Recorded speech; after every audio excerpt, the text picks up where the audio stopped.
Bonsoir à tous, j'espère que vous allez bien. Bon, en journée un petit peu atypique de celui-là qui on pense parce que vraiment l'annonce est exactement comme moi je dis, une annonce de 0,25 ok, de hausse des taux et c'est ça que le marché il attendait et c'est ça qui s'est passé. Par contre, à la conférence de presse, il a super bien passé et j'ai un sentiment de frustration parce que je ne comprends pas cette correction de marché. Mais voilà. C'est comme ça, le marché, il est souverain sur tous. Donc, demain, jeudi. OK, le jeudi, on a déjà 11 heures. Bon, petite annonce. Et après, on a pour les US, OK, qui sont les intéresse les plus, le permis de construire l'inscription classique hebdomadaire au chômage. On a le balance de paiement courant. Cette annonce, c'est l'important, OK, même si c'est après un seul étoile, c'est important. Le vente des logements. Et on a un discours de la BCE, c'est pas la personne la plus importante du monde. Je crois qu'il a gardé, il a tout dit pour cette semaine, donc je crois pas qu'il va trop avoir de mouvement sur cette annonce-là. Donc, inscription hebdomadaire au chômage et vente de logement, c'est notre rendez-vous majeur pour les US, surtout que c'est à 15 heures, c'est juste après l'ouverture de marché. Je passe directement sur TradingView et on va voir un petit peu les mouvements d'aujourd'hui.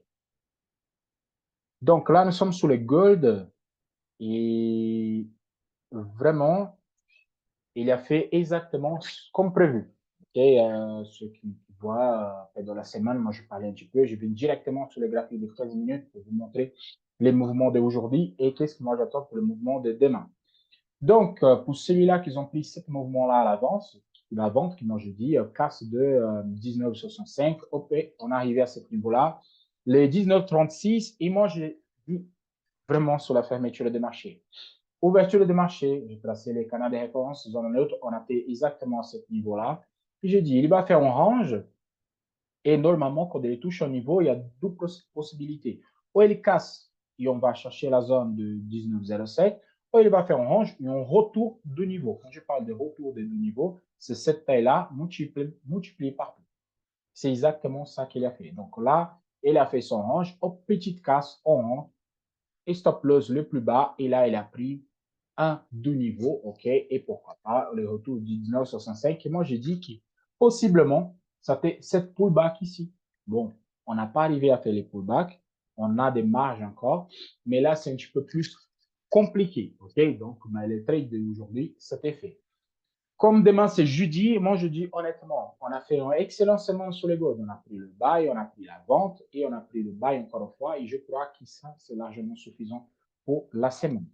Donc, celui-là, je vais enlever, OK, parce qu'il y a deux possibilités ici. Ou vous avez rentré, votre trade est sécurisé et on va laisser jusqu'à la zone des 19,95 ou le 18 de 78 de Fibonacci. Donc, ceux-là qui sont positionnés, vous ne coupez pas votre trade, vous laissez tourner. Okay? Ou sinon, vous clôturez et vous faites une nouvelle analyse.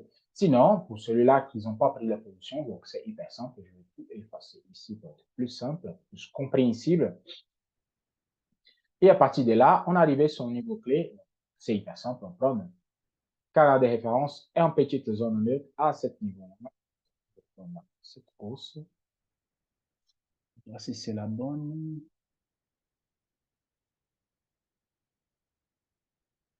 Ça donne le même, mais moi, j'ai pas.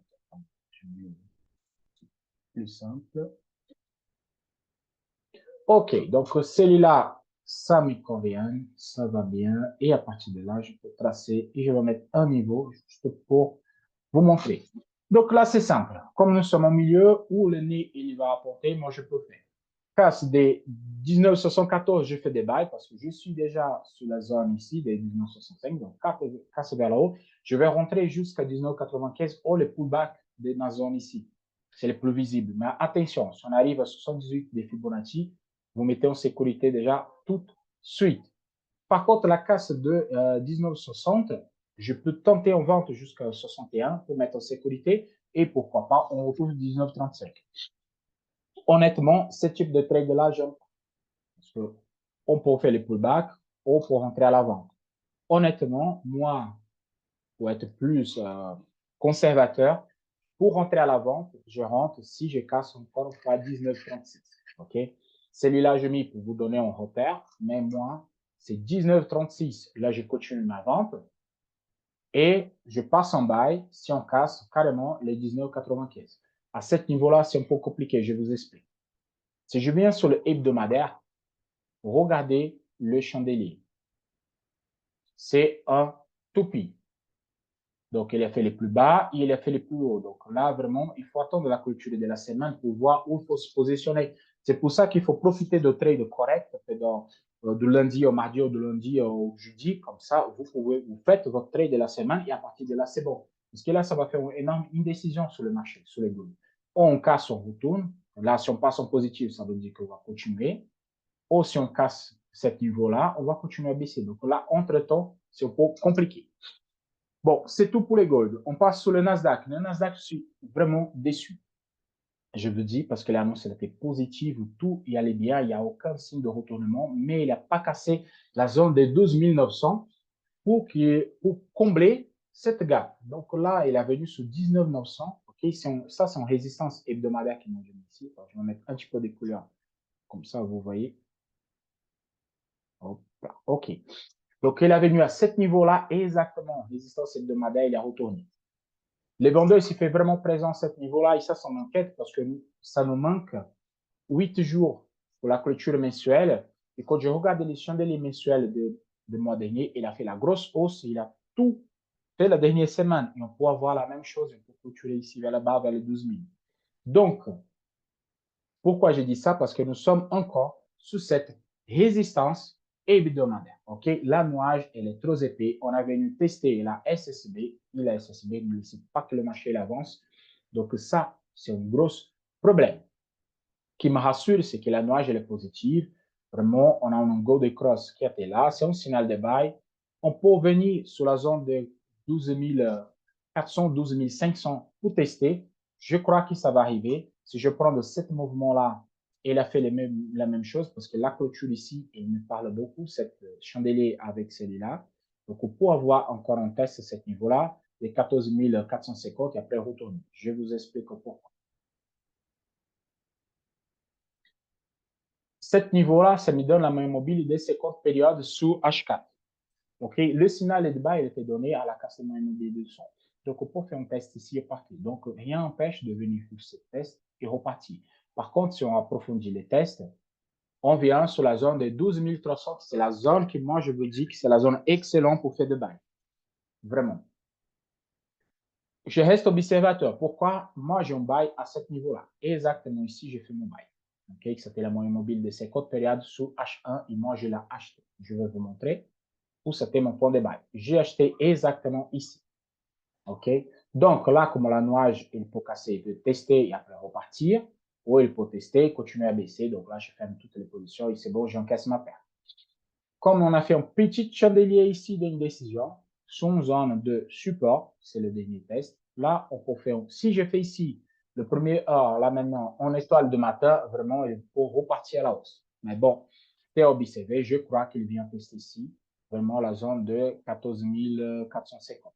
Honnêtement, je crois à ça. Et c'est ça que c'est frustrant parce que moi, je pensais exactement à cette baille.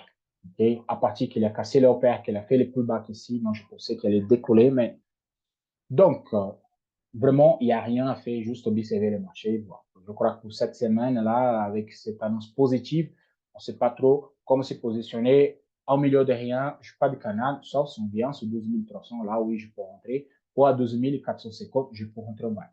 Vendre à ce niveau-là, je ne pense pas. Celui-là qu'ils ont vendu à 12 900, félicitations. Vous avez fait un super magnifique trade.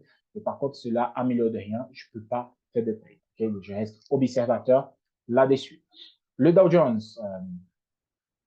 sur le daily. Par contre, le Dow Jones, c'est plutôt vendeur. Honnêtement, c'est plutôt vendeur. Il est venu tester carrément la trade line. Il a refusé de casser la trade line. Donc, la tendance, elle a passé en baissière, en daily, comme c'est le baissière. Par contre, elle est bloquée sur 31 600. OK? Et là, maintenant, on a bloqué sur la hausse de chandelier mensuel, qui c'est la ouverture de là. Donc, le chandelier négatif. Là, on peut voir encore un retest sous 31 600. Ça fait un excellent point de buy. On passe acheteur. Moi, je passe acheteur maintenant. Si on casse vraiment cette trade line, si on casse l'oblique baissière, là, oui, je peux tirer. Pour l'instant, honnêtement, pas de buy, pas de sell. Même si on recasse la zone de 32 300, je ne rentre plus en position parce que là, je suis trop proche de la résistance. OK? Donc, c'est simple. Il faut casse de l'oblique baissière, pullback là-dessus, et à partir de là, c'est bon. Pour le Dow Jones, il n'y a que ça, il n'y a pas autre chose à vous dire. Le DAX. Par contre, le DAX, c'est le moment de faire un buy. Cette repli, j'attendais carrément cette repli. Je vous explique.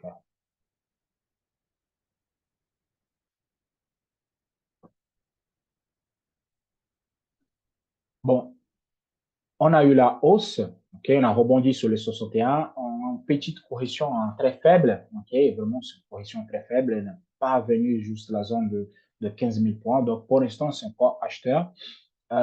Moi, c'est un bon moment pour faire un buy. Nous sommes sur la moyenne mobile des 50 ici et on a rebondi sur la 50 de H4. Donc là, c'est un bon moment vraiment pour rentrer. Je peux tenter cette buy. Et pour venir tester les 50, je ne crois pas trop qu'il va venir faire ça, mais c'est un bon moment pour faire les bails. Vraiment, c'est intéressant. C'est pour ça que je vous dis qu'il n'a pas fait le pullback ici. Et rentrer à ce niveau-là, c'est un peu dangereux, justement, à cause de ce mouvement-là. OK? C'est pour ça que j'aime bien un pullback comme ça, c'est propre, c'est correct. Pour faire les bails, celui-là qui veut rentrer maintenant, oui, avec un stop loss à, bon, pour entrer ici à 15 100, ok, ça me va super bien, avec un stop loss à 14 900, ok, ça, parce que c'est le cas sur les 15 000 vers le bas, ça veut dire qu'il va venir encore sur les zones de 50. Pour le plus conservateur, vous attendez la casse des 15 300 et à partir de là, vous rentrez en toute sécurité parce que là, il casse les derniers plus hauts et on peut envisager des perspectives plus haussières. Qu'est-ce que moi j'attends ici? Vraiment, j'attends qu'il recasse vers là-haut et je laisse ce croisement-là pour voir si là, débat pour continuer. En fait. C'est ça que moi j'attends. Pour l'instant, je reste qu'observateur sur le DAX et j'attends le bon moment pour rentrer parce que là, il n'a pas fini sa correction. On revient dans le nuage supérieur de neutre. Donc, il faut voir. Si on casse la nuage par là-haut, oui, c'est un excellent signal. Même si ici, à niveau de, à ce niveau-là, j'ai un signal de vente donné, ok, mais moi, je ne crois pas trop à cette vente-là, sauf s'il vient vraiment faire un pullback ici sur le plus bas, mais je ne crois pas trop. Donc, c'est tout pour aujourd'hui, ok, c'est pas trop intéressant, il faut bien regarder qu'est-ce qui va se passer pour l'ouverture des marchés, honnêtement. Il faut bien regarder, mais pour l'instant, il n'y a pas grand-chose à faire. Je vous souhaite à tous une excellente journée de trading. Ah, j'ai oublié une chose. Aujourd'hui, cet après-midi, je vais faire un cours en live sur le YouTube, OK, sur les gold, analyse des gold. Je vais expliquer un petit peu comment ça fonctionne, cette technique, et je vais faire ça sur MP5 directement. Ça, c'est plus simple pour vous. Et je vais aussi répondre à vos questions. OK? Donc, aujourd'hui, il va y avoir un petit live. Je vais voir les liens. Dès que les liens est prêt, vous pouvez rentrer et je réponds à toutes vos questions. En plus, je vais vous donner cette technique-là pour utiliser. Je vous souhaite à tous une excellente soirée. On se voit demain pour de nouvelles aventures. Ciao, ciao.